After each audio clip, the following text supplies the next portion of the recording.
નવરાત્રીને આડે હવે માત્ર 3 જ દિવસ બાકી રહ્યા છે, પરંતુ ખેલૈયાઓ ટેન્શનમાં છે કે આ વખતે નવરાત્રીના રંગમાં વરસાદ વિઘ્ન બનીને આવશે કે કેમ, રંગમાં ભંગ પાડશે કે કેમ, એવા સવાલો થઈ રહ્યા છે। હવામાન વિભાગે કહ્યું હતું કે શરૂઆતના 3 દિવસ, કારણ કે 5 તારીખ પછી વરસાદ વિદાય લેશે એવી સંભાવના છે, તો શરૂઆતના 3 દિવસ કેટલાક વિસ્તારોમાં, સૌરાષ્ટ્ર કચ્છને વાત કરીએ તો મોટાભાગના વિસ્તારોમાં છૂટો છવાયો વરસાદ વરસી શકે છે। ક્યાંક હળવો વરસાદ વરસે તો ક્યારેક ભારે વરસાદ પણ વરસે। જો કે આ કુદરત છે, દિવસે બદલાતું રહે છે કે શું થવાનું છે, શું નહીં થાય। હવે એવું કહેવામાં આવી રહ્યું છે કે નવરાત્રીના દિવસોમાં ભારે વરસાદની શક્યતા નહીવત છે, પરંતુ હવામાન નિષ્ણાંત અંબાલાલ પટેલ કંઈક બીજું જ કહી રહ્યા છે। તેઓ કહી રહ્યા છે કે નવરાત્રીના રંગમાં ભંગ પાડવા માટે વરસાદ આવવાનો છે અને તેમણે આ આગાહી કરી છે। સૌથી પહેલા તેમણે શું કહ્યું એ સાંભળી લઈએ। નવરાત્રિમાં પણ તડકો રહેશે અને આ તડકા વચ્ચે નવરાત્રિની શરૂઆતમાં ક્યાંક ક્યાંક હળવો વરસાદ આવી શકવાની શક્યતા રહેશે, કારણ કે હસ્ત નક્ષત્ર જે છે એ ગાજવી સાથે વરસાવતું હોય છે, એટલે કોઈ ભાગમાં ક્યાંક ક્યાંક છાંટા કે હળવો વરસાદ કે વાતાવરણમાં પડતો આવી શકે। પરંતુ તારીખ 7 થી 12 મધ્ય ગુજરાતના ભાગમાં ક્યાંક વધુ વરસાદ પણ આવી શકવાની શક્યતા રહે, એટલે નવરાત્રિના કોઈ ભાગમાં વરસાદી ઝાપટા આવવાની શક્યતા નકારી શકાય નહીં। સ્વરૂપમાં વાદળા જણાય, ક્યાંક છાંટા આવી શકે। બાકી 7 થી 12 જે છે એમાં કોઈ ભાગમાં હળવો વરસાદ ઝાપટા આવી શકે। વડોદરાને લગભગ જે દક્ષિણના જંબુસર ભરૂચના ભાગોમાં થોડીક અસર વધારે રહી શકે। હવે કોઈ સિસ્ટમો બધા પૂરી થશે, કારણ કે હસ્ત નક્ષત્રમાં ફૂલ પવન આવશે અને ચોખ્ખો ભૂલ પવન આવશે એટલે ચોમાસું વિડ્રો થશે, એટલે હવે ધીરે ધીરે ચોમાસું હસ્ત નક્ષત્રમાં ચોખ્ખો ભૂલ આવવાની શક્યતા રહેતા ચોમાસાની પ્રિસેટ થઈ જશે ગુજરાતના મોટાભાગના ભાગોમાં। એટલે આમ છતાં ગરમીના કારણે અને લોકલ સિસ્ટમોના કારણે આ વરસાદ આવવાની શક્યતા રહેશે। નવેમ્બરમાં માવઠા થવાની શક્યતા રહેશે અને ડિસેમ્બરની શરૂઆતમાં જોવા જઈએ તો પણ માવઠા થવાની શક્યતા રહેશે, પણ 29 નવેમ્બરથી 3 ડિસેમ્બર વચ્ચે સારી એવી ઠંડીની શરૂઆત થઈ જશે। એટલે અંબાલાલ પટેલને આપણે સાંભળ્યા, તેઓ કહી રહ્યા છે કે આગામી શરૂઆતના 3 દિવસ હળવા ઝાપટા વરસાદના રહી શકે છે નવરાત્રીના દિવસો દરમિયાન, પરંતુ તેઓ એવું પણ કહી રહ્યા છે કે શરદ પૂર્ણિમાની રાત્રે વાવાઝોડાની શક્યતા છે, ચક્રવાતની શક્યતા છે। પરંતુ હવે ગુજરાતમાં આગામી 24 કલાકની આપણે વાત કરીશું કે આગામી 24 કલાકમાં વરસાદને લઈને શું આગાહી કરવામાં આવી છે, તો કયા જિલ્લામાં યલો એલર્ટ છે, કેટલાક જિલ્લાઓમાં ભારે વરસાદ સાથે યલો એલર્ટ જાહેર કરવામાં આવ્યું છે, અને આ જિલ્લાઓ છે અમરેલી, ભાવનગર અને ખેડા, કે જ્યાં ભારે વરસાદ વરસી શકે છે। આ ઉપરાંત પંચમહાલ, દાહોદ એ જિલ્લા છે કે જ્યાં ભારે વરસાદની આગાહી કરવામાં આવી છે। આણંદ અને છોટા ઉદેપુરમાં પણ ભારે વરસાદની આગાહી કરાઈ છે। ભરૂચ, નર્મદામાં પણ ભારે વરસાદ સાથે યલો એલર્ટ જાહેર કરવામાં આવ્યું છે। એટલે આ આજના દિવસની વાત છે, આજની રાતની વાત છે, પરંતુ આવતીકાલથી રાજ્યમાં ભારે વરસાદની શક્યતા નહીવત માનવામાં આવી રહી છે। હાલ અમદાવાદ અને ગાંધીનગરમાં હળવાથી મધ્યમ વરસાદ વરસી શકે છે અને નવરાત્રીમાં પણ ભારે વરસાદની શક્યતા નહીવત છે, આવું હવામાન વિભાગે કહ્યું છે। તો દક્ષિણ ગુજરાતમાં નવરાત્રી દરમિયાન વરસાદ પડી શકે છે, પરંતુ છૂટો છવાયો હળવો વરસાદ હશે। બહુ ભારે, અતિ ભારે વરસાદ નવરાત્રી દરમિયાન ક્યાંય પડવાની સંભાવના નથી। દક્ષિણ ગુજરાતમાં સાયક્લોનિક સર્ક્યુલેશનને લઈને વરસાદ રહેશે એવી આગાહી કરવામાં આવી છે। हैवी रेनफॉल जो है देखने को मिल सकता है, जिसमें मुख्य तौर पर नॉर्थ गुजरात की अगर हम बात करें, उसमें जो डिस्ट्रिक्ट्स हैं उसमें खेड़ा, आनंद, पंचमहल, दाहोद शामिल है, जहाँ पे कुछ जगहों पे हैवी रेनफॉल देखने को मिल सकता है। साथ ही साथ साउथ गुजरात में भी कुछ डिस्ट्रिक्ट्स हैं जहाँ हैवी रेनफॉल देखने को मिल सकता है अगले 24 घंटों। उसमें मुख्य तौर पर वडोदरा, छोटा उदयपुर, नर्मदा तथा भरूच डिस्ट्रिक्ट शामिल है। साथ ही साथ सौराष्ट्र कच्छ के जो दक्षिणी हिस्से में जो डिस्ट्रिक्ट्स हैं उसमें मुख्य तौर पर अमरेली, भावनगर, यहाँ भी जो है एकाध जगह हैवी रेनफॉल होने की संभावना। એ 25 ઓગસ્ટનો દિવસ હતો કે જ્યારે વિશ્વામિત્રીના પાણીએ વડોદરાને જળબંબાકાર કરી દીધું હતું, પૂર તબદીલ થઈ ગયું હતું, જ્યાં જો ત્યાં પૂરના પાણી ફરી વળ્યા હતા અને શહેરના અનેક વિસ્તારોમાં પાણી ભરાઈ ગયા હતા, લગભગ મોટા ભાગના વિસ્તારોમાં।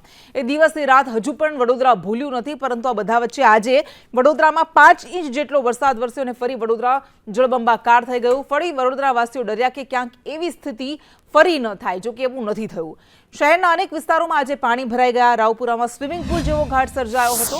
રાવપુરા જીપીએસ પાસે વરસાદી પાણીનો ભરાવો થઈ ગયો હતો અને બાળકો વરસાદી પાણીમાં મજા માણતા પણ દેખાયા હતા. પરંતુ જે વડીલો છે, જેઓ સમજે છે આ સ્થિતિની ગંભીરતાને, તેઓ ડર્યા હતા કે ક્યાંક આવો ને આવો વરસાદ ચાલુ રહેશે તો ફરી પાછો વડોદરા પર વરસાદનો ખતરો ન રહે, પૂરનો ખતરો ન રહે, એવો એમને ડર સતાવતો હતો.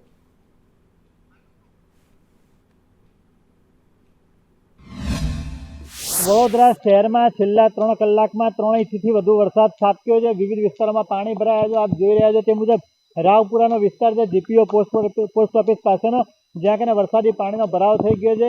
અહીંયા સ્વિમિંગ પુલ જેવો માહોલ જોવા મળી રહ્યો છે. બાળકો પણ અહીંયા પાણીની અંદર રમી રહ્યા છે. સાથે સાથે દુકાનદારોની દુકાનો પણ નીચાણમાં હોય, દુકાનોની અંદર પણ પાણી ભરાવાની સમસ્યા છે.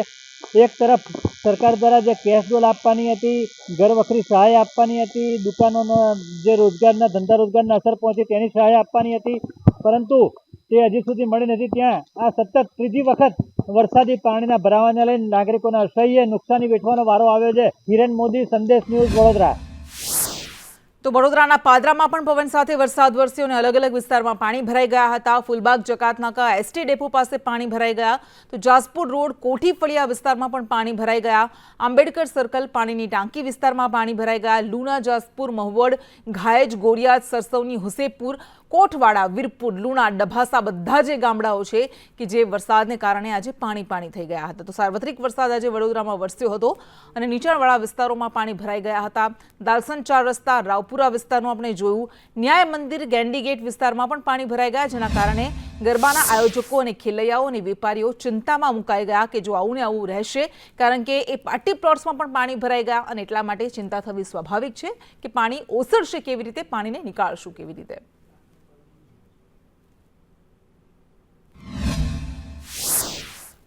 તો 2 કલાકના વરસાદમાં વડોદરા શહેર ફરી જળબંબાકાર થયું. રાવપુરા, અકોટા, દાંડિયા બજાર સહિતના વિસ્તારોમાં વિશ્વામિત્રી નદીના પાણી ફરી વળ્યા હતા. વિશ્વામિત્રી નદીના જળસ્તરમાં વધારો થયો અને આ વરસાદી પાણી ફરી વળ્યા હતા. વિશ્વામિત્રી ભયજનક લેવલથી 8 ફૂટ દૂર છે, એટલે અત્યારે કોઈ એવી ચિંતાની વાત નથી. જોકે આ વરસાદને કારણે નીચાણવાળા વિસ્તારો પાણી થઈ ગયા અને ઠેર ઠેર ટ્રાફિક જામના દ્રશ્યો સર્જાયા હતા.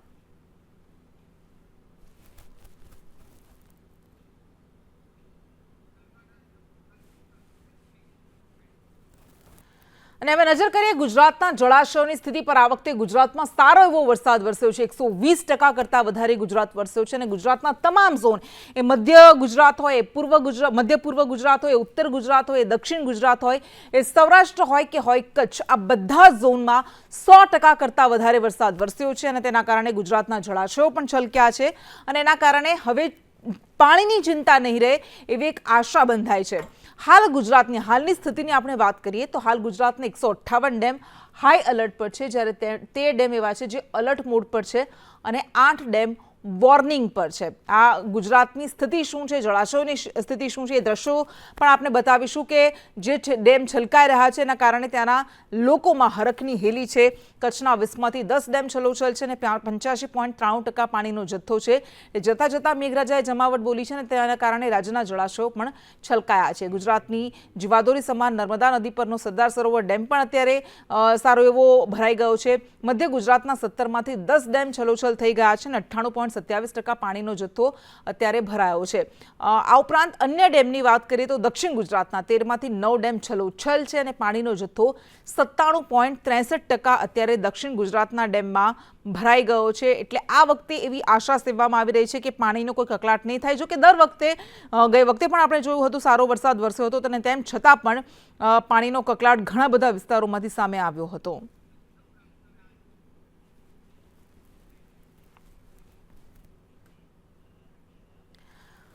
અને આ તો આપણે આંકડાકીય માહિતીની વાત કરી, પરંતુ 8 અલગ અલગ ડેમ, 8 અલગ અલગ તસવીરો આપને બતાવી છે ગુજરાતના અલગ અલગ જળાશયોની, અલગ અલગ ડેમની. તો સૌથી પહેલા જીવાદોરી સમાન નર્મદા નદી પરનો સરદાર સરોવર ડેમ. બીજો ડેમ છે સૌરાષ્ટ્રનો સૌથી મોટો ભાદર ડેમ, જે પણ છલકાયો છે. તો ઉત્તર ગુજરાતનો મહત્વનો એવો ધરોઈ ડેમ, મહીસાગરનો કડાણા ડેમ, આ ઉપરાંત રાજકોટના ઉપલેટા પાસે આવેલો મોજ ડેમ, જેમાં પણ પાણી ભરાયા છે. વડોદરાનો ડેવ ડેમ, મોરબી જિલ્લાના હળવદનો બ્રાહ્મણી ડેમ અને જૂનાગઢના માણાવદર પાસે પાસે આવેલા બાંટવા ખારા ડેમમાં પણ પાણીની ભારે આવક થઈ અને તેના કારણે આ ડેમ છલકાયા છે. રાજ્યના મહત્વના જળાશયોમાં પાણીની ભરપૂર આવકથી ખેડૂતોમાં ખુશીની લાગણી જોવા મળી રહી છે. અને હવે દ્રશ્યો આપને બતાવવા છે કડાણા ડેમના, મહીસાગરના કડાણા ડેમના એ દ્રશ્યો, એ સુંદર દ્રશ્યો, એ નયનરમ્ય દ્રશ્યો. આ દ્રશ્યો છે મહીસાગરના કડાણા ડેમમાં પાણીની ભરપૂર આવકથી ડેમના 6 દરવાજા ખોલવામાં આવ્યા 2 ફૂટ. કડાણા ડેમમાં હાલ 60,000 ક્યુસેક પાણીની આવક નોંધાઈ રહી છે અને પાણી વધતા, જળસ્તર વધતા આ ડેમ છલકાયો છે, જેથી ડેમમાં પાણી છોડવામાં આવી રહ્યું છે અને તેના પગલે કડાણા પાવર પ્રોજેક્ટના 4 યુનિટ્સ કાર્યરત કરવામાં આવ્યા છે. આ મહીસાગરનો કડાણા ડેમ છે અને આ ડેમ છલકાયો છે, આ જળાશયો છલકાઈ રહ્યા છે અને તેના કારણે ખેડૂતોમાં પણ હરખની હેલી છે. નીચાણવાળા વિસ્તારોને અલર્ટ મોડ પર મૂકવામાં આવ્યા છે. અને હવે વાત કરીશું મુંજિયાસર ડેમની. અમરેલીના બગસરાના મુંજિયાસર ડેમના આ દ્રશ્યો મેં આપને બતાવી રહ્યા છે અને આ ડેમ પણ અત્યારે છલકાવાને આરે પહોંચી ગયો છે. મુંજિયાસર ડેમ 80% જેટલો ભરાઈ ગયો છે અને તેની જળ સપાટી 22.50 ફૂટે પહોંચી ગઈ. ડેમમાં સતત પાણીની આવકને પગલે બગસરાના 5 અને અમરેલીના પણ 5 ગામડાઓને એલર્ટ કરવામાં આવ્યા હતા. અને હવે વાત કરીશું ભાવનગરની, ભાવનગરના પાલીતાણા ડેમની. તો ભાવનગરના પાલીતાણાના ખારા ડેમમાં પણ પાણીની સતત આવક થઈ અને તેના કારણે ડેમના 6 દરવાજા ખોલી ડેમમાંથી 1008 ક્યુસેક પાણી છોડવામાં આવ્યું છે. તો આ ઉપરાંત શેત્રુંજી ડેમ પણ 90% જેટલો ભરાયો, જેના કારણે હાઈ એલર્ટ પર મૂકવામાં આવ્યો છે. શેત્રુંજી ડેમમાં સતત 8,117 ક્યુસેક પાણીની આવક નોંધાઈ રહી છે. ડેમમાં હવે ઓવરફ્લો થવાને આરે પહોંચ્યો, તેના કારણે તળાજા અને પાલીતાણાના 15થી વધુ એવા ગામડાઓ છે કે જેને એલર્ટ કરવામાં આવ્યા છે. રાતે 90% ડેમ ભરાઈ ગયો છે અને સતત પાણીની આવક ઉપરથી ચાલુ છે અને હાલમાં ડેમનું લેવલ વધે છે. અત્યારે 8,117 ક્યુસેક જેટલી પાણીની આવક ચાલુ છે. આ ડેમમાંથી પાલીતાણા અને તળાજા તાલુકાના 118 ગામને સિંચાઈનું પાણી મળે છે. તેની લીધે આવતી સિઝનમાં એ લોકોને પૂરતા પ્રમાણમાં પાણી મળી રહેશે. અને શરૂઆતમાં આપણે વાત કરી હતી કે વરસાદનું વિઘ્ન આ વખતે ગરબામાં નડશે કે કેમ, એની ચિંતાને કારણે ખેલૈયાઓ તો ટેન્શનમાં મુકાયા છે, પરંતુ આયોજકો પણ ટેન્શનમાં મુકાયા છે. આ બધા વચ્ચે અંબાજીમાંથી કેટલાક દ્રશ્યો સામે આવ્યા છે. અંબાજીમાં વરસાદ વચ્ચે ભક્તો ગરબે ઘૂમ્યા હતા. ચાલુ વરસાદે ચાચર ચોકમાં ભક્તો ગરબે ઘૂમ્યા હતા. ધ્વજા સાથે ભક્તો ઢોલના તાલે ગરબે ઝૂમવા લાગ્યા હતા. એના દ્રશ્યો સામે આવ્યા છે.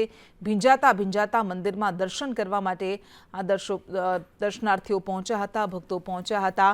આ અત્યારે વિદાય પહેલાનો આ વરસાદ છે જે છેલ્લા 3 દિવસથી ગુજરાતમાં ઘમરોળી રહ્યો છે, ગુજરાતના અલગ અલગ વિસ્તારોને ઘમરોળી રહ્યો છે. અને આ બધા વચ્ચે અંબાજીમાં પણ આજે વરસાદ વરસવાનો શરૂ થઈ ગયો હતો.